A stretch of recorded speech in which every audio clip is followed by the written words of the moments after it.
This is a parole hearing for Kayla Montgomery, number 92912. Present today is Chairman Roger Phillips of the New Hampshire Adult Parole Board. Also present today are parole board members Horace Enriquez and Tricia Thompson. Let the record reflect also in attendance today representing Victim Services is Lauren Avery, and representing Victim Services from Attorney General's Office is Amy Van Auken. This is hearing number 1. And we'll begin our questioning with board member Dr. Horace Enriquez. Okay. So, good morning. Good morning. Busy day for you. Yeah. Sure. You were here under the charge of perjury and making false statements. Yes. And we'll come to the details of that in a moment. But why might it be important to tell the truth? Because being honest is the best thing to do. Because if you're not, other actions happen, and being able to tell the truth takes a lot of weight off of you, and it's better to tell the truth and be honest so that everything else can come to light. So, by not telling the truth to the grand jury investigation, what do you think happened?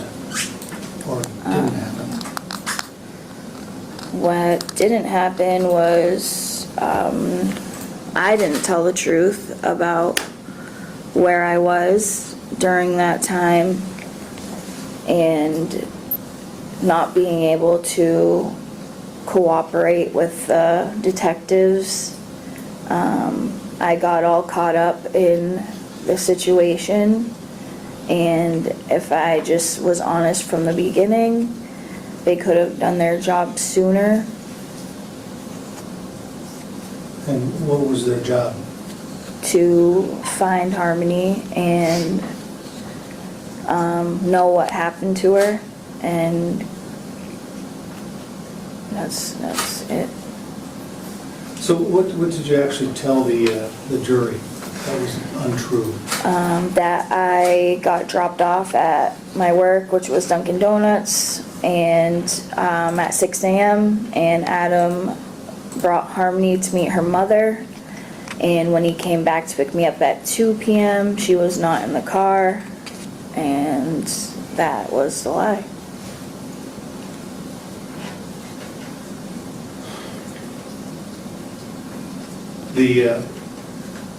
I guess the comes to the question was, so Harmony was your stepdaughter, correct? Yes. Was she part of your family? Yes.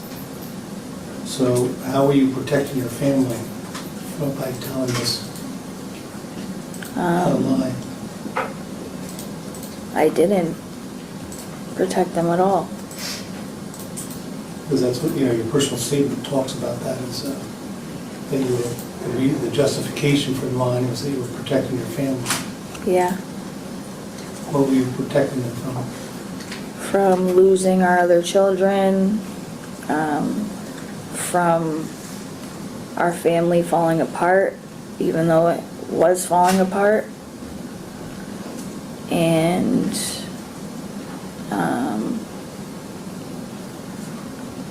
not being held accountable for the actions that happen. So you were sort of acknowledging the fact that you did lie, Yes. correct?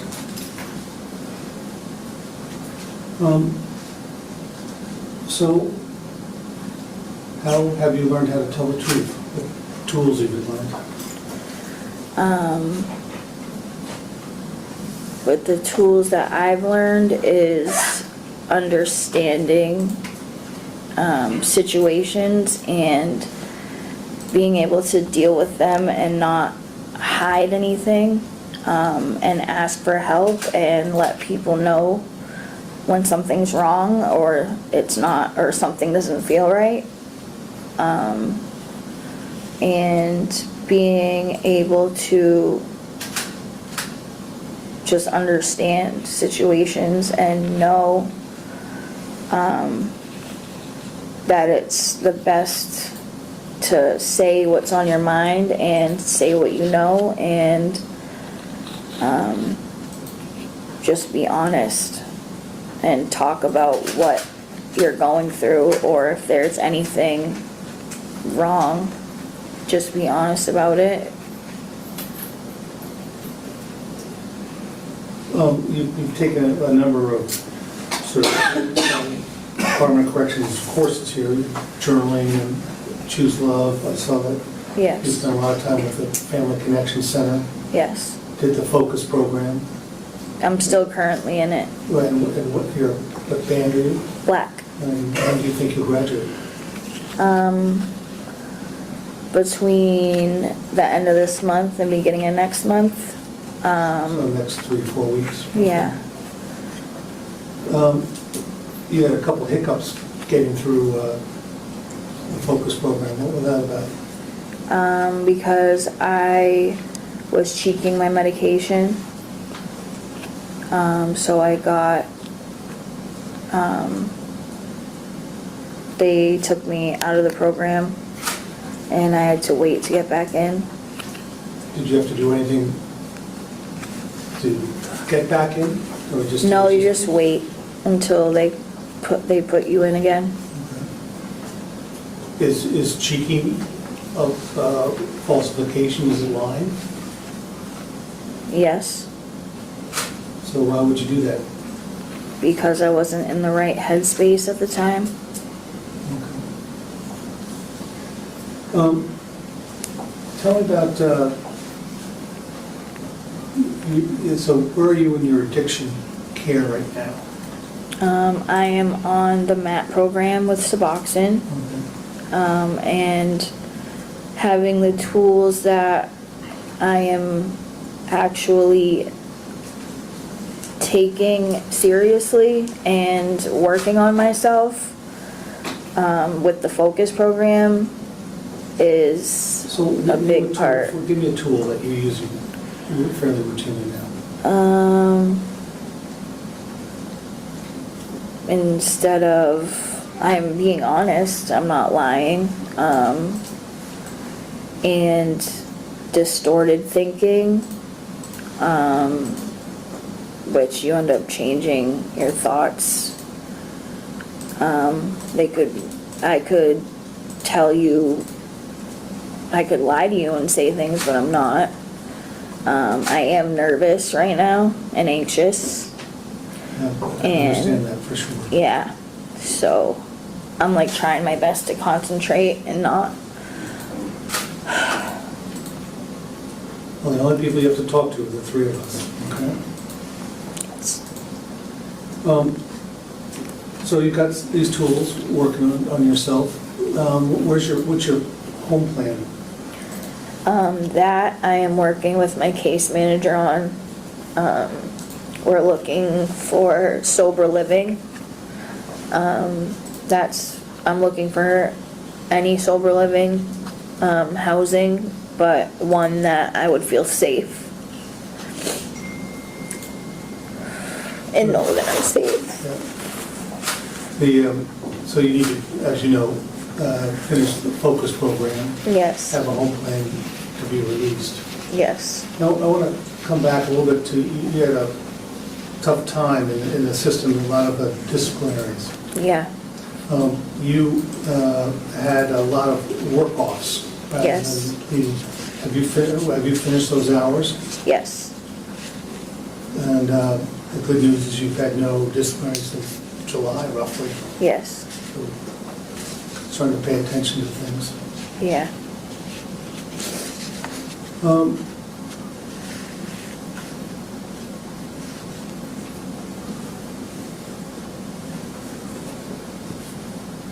Sorry, just have all these little notes here. So tell me about you. You have 4 other children, correct? Yes. And what's happening with them? My oldest son lives with his father and stepmother and brothers. My 3 youngest, which are also my husband, ex-husband's children, they are living with my mother. They've been with her for the past almost 2.5 years. And I ended up losing my rights to them because of my crime that I am connected to.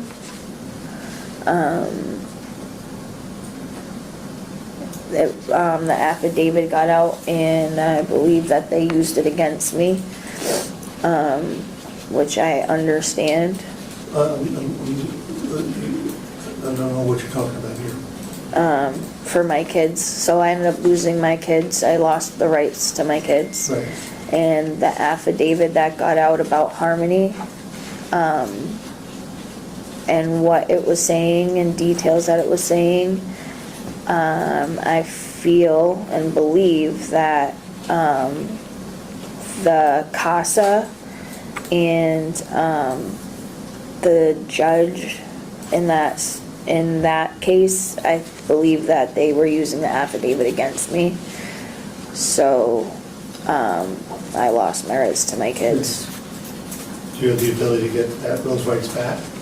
I can, yeah, I put an appeal in. Okay. So that's sort of but are you allowed to communicate with your children? I haven't been. I'm not, well, DCYF still has custody of them, but they've been living with my mother. No, I understand that, but are you allowed to communicate with them? I have not talked to them.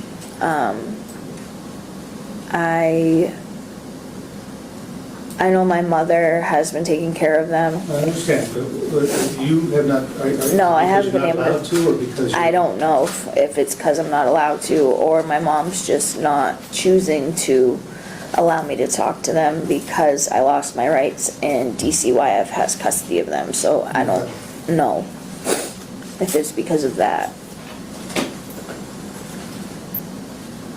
So tell me, you make a statement, your personal statement here about how you tried to right this wrong. Yes, How have you tried to do that? by telling the truth about what happened to Harmony and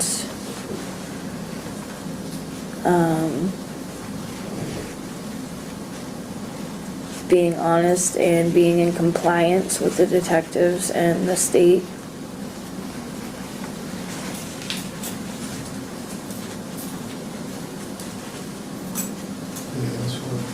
I have just a couple of questions.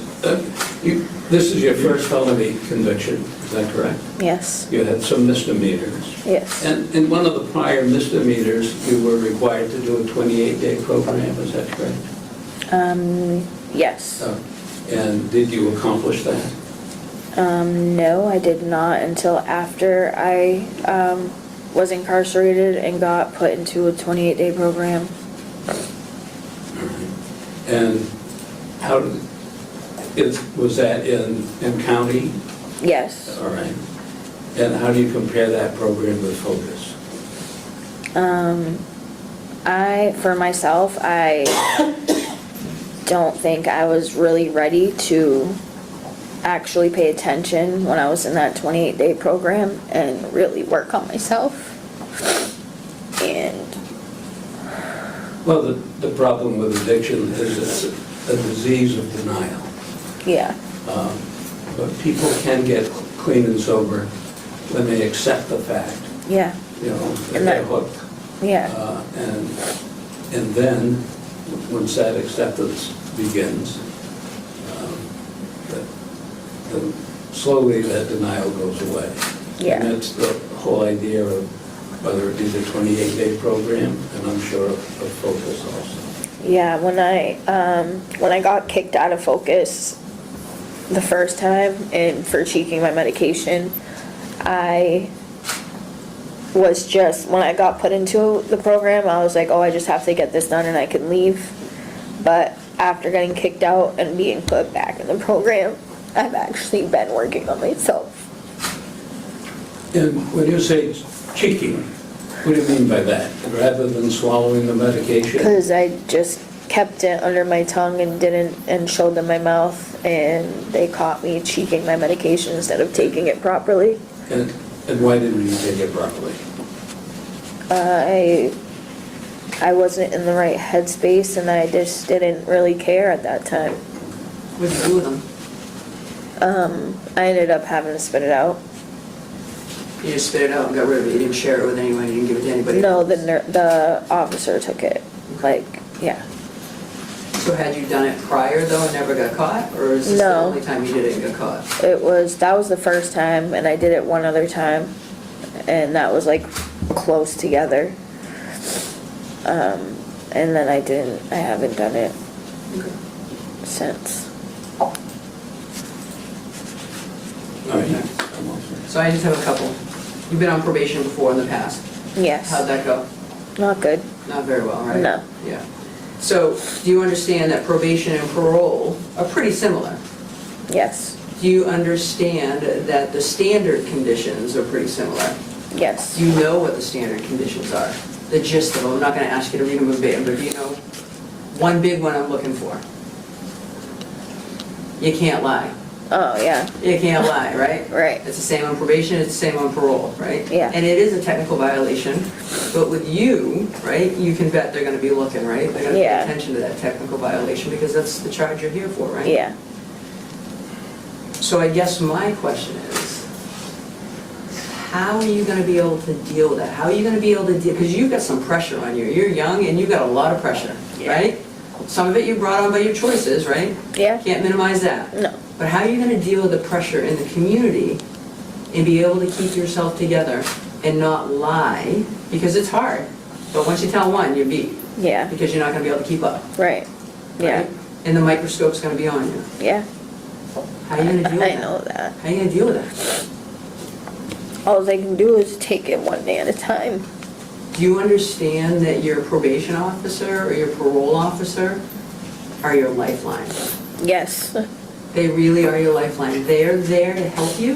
They're there to guide you. They're not there to try to get you back in here as fast as you can get here. You need to use them as a resource. Yeah. And that's hard. It's hard to trust, right? Yeah. Right? It's hard to trust law enforcement for you right now, Yeah. right? I know. I can see it written all over your face.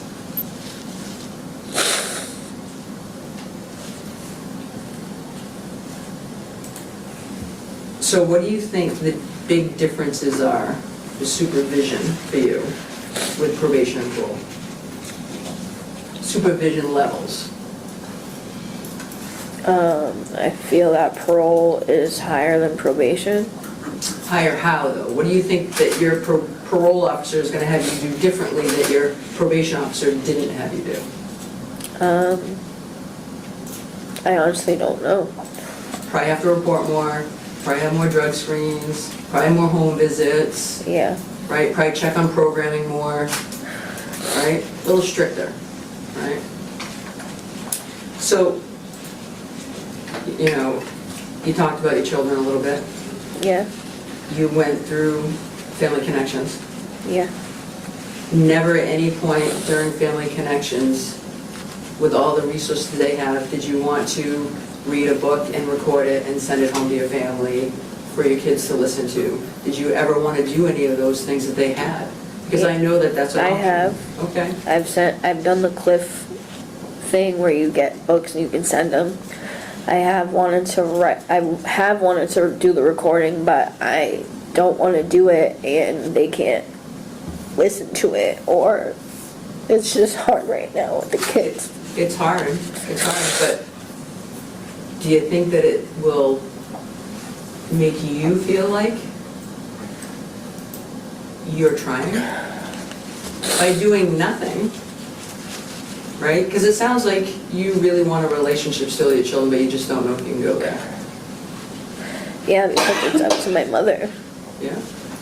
But there's all these options and things that you could have done to try to, at least try to have some sort of relationship. You don't need to know if they get there. You just need to know that you did it. I have been doing stuff. Okay. I've been doing the Cliff thing. I've been making blankets. I've been making pictures. I've been doing a lot of things. Okay. And I'm still in the FCC program. I've still been doing parent support groups, and I did the parenting class and the healthy relationships, and I see Miss V once a week with the support groups. And you talked about that, disciplinary was an issue for you when you first got here. You completed all your extra duty hours. Yes. Okay. What did you do for extra duty hours here? Shoveling. I did most of it was shoveling, ice scooping, cleaning the day room, the windows, the workout room. Just did a lot of cleaning. Do you have a job here? Yes. Okay.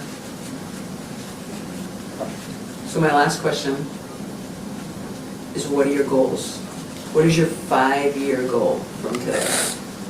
If you're granted parole, what is your goal?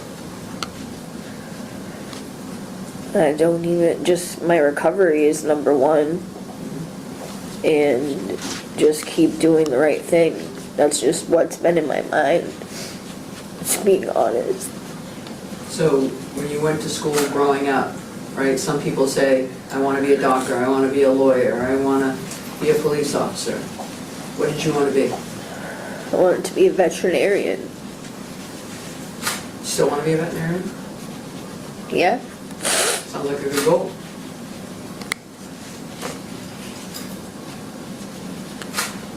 Give yourself something to strive for, right? Working on your recovery is fantastic, but you got to do something for yourself. Yeah. Because if you don't, your mind's not going to stop, right? And if your mind doesn't stop, what are we going to do? Relapse. We're going to go back and self-medicate, and then you're going to get in the cycle again. You've got to take time for yourself. You got to figure it out. It's not easy. You're going to feel selfish, but you have to do it.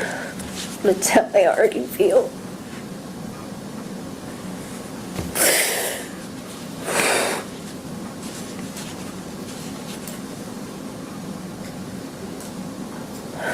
I have this question. You're on the MAP program now, Yes. and in taking that medication, do you have any adverse side effects? No. Does it help as far as the feeling of compulsion is concerned, the compulsion to use? Yes. I don't have cravings or anything like that, or the urge to want to use. And also, you've seen behavioral health behind the walls also. Yes. And you take any medication, I don't need to know names of anything, but you take any medication? Yes. The only thing that we're asking that for is, as far as the parole conditions are concerned, if you're granted parole, we want to include things like that. Yeah. All right. And your minimum parole date is soon coming up. It's in May of this year, is it not? May 3rd of this year? Yes. All right. And you realize that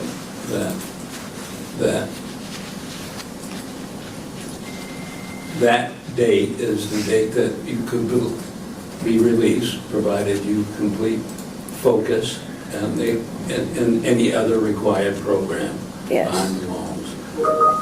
But if you, and sometimes, I want to indicate, I guess there was you received some earned time credit by doing certain things. Was it breaking free? Or? I did Breaking Free, Choose Love program, and Core Skills. And by doing programs that helps in your rehabilitation, your parole, your minimum parole date can be decreased. In other words, that you can get out at an early date. Yes. And I'm not certain if it's the May 3rd or May 5th, but whatever date that is the date that you could be paroled if this board decides to grant you the same. Yes. All right, we have no control over, by the way, minimum parole dates. That's a function of the court and its sentencing. Yes. And you behind the walls with the programs that you do. All right, unless there are any more programs, we deliberate through the use of our computers. Yes. We'll do that now. Oh, what's that?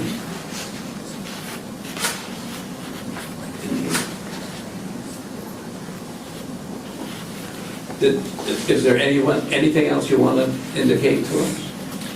I know my case manager told me that my minimum is March 4th because my earn time that I went through.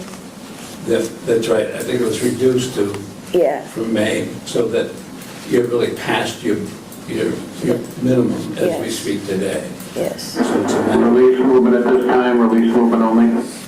it's a matter of completing those programs that we earlier discussed. Yes. So, okay, From a victim services standpoint, the only condition that we're going to request is intensive supervision for a minimum of 90 days upon release due to complexities related to this case. all right, there's a request from Victim Service for ISP, which is just the term of supervision so that you report more often. All right? Yeah. Is there anything else you'd like to add?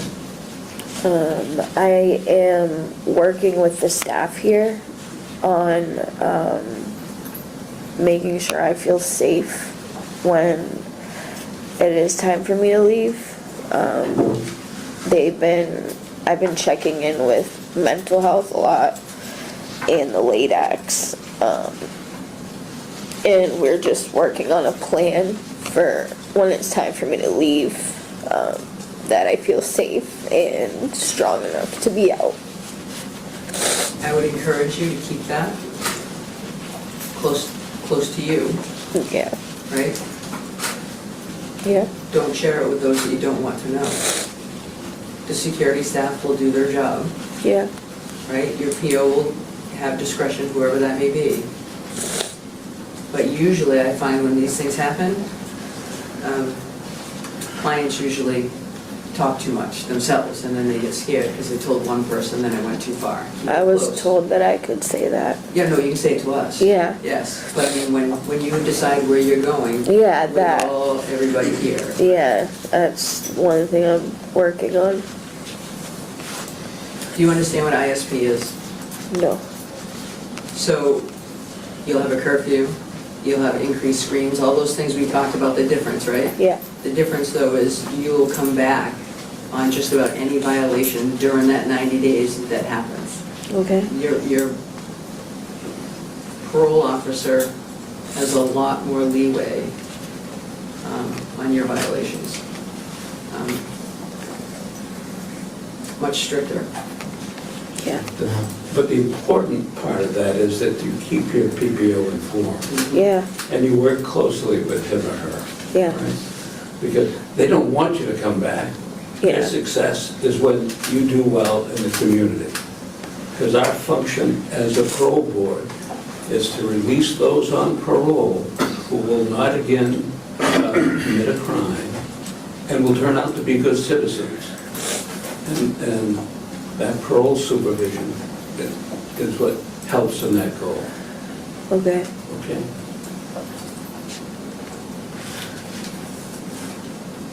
All right, we've communicated, and we're going to grant you the privilege of parole.